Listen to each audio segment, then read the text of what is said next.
चिंचिड़ा सत्यनगर साहि रे झुलण यात्रा समापन।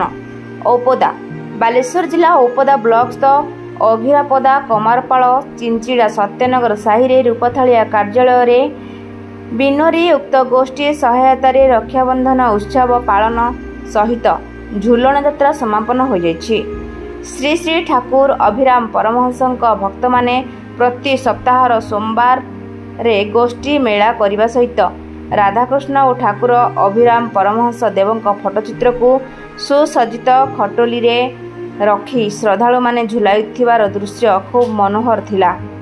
एहार नेतृत्व नेइथिले अरविंद बारिक, नारायण बारिक, महेश्वर गाहण, श्रीधर बारिक, सुभाष बेहेरा, नृप किशोर बारिक, ललित किशोर बारिक, शांतिलता बारिक, जयंती बारिक, तुलसी बारिक, सुचित्रा बारिक, मंदाकिनी बेहेरा, संजुलता बोईत, बासंती बारिक, बासंती बेहेरा प्रमुख। औपदारू शांतनु कुमार बेहेरा रिपोर्ट, रूपथालिया न्यूज।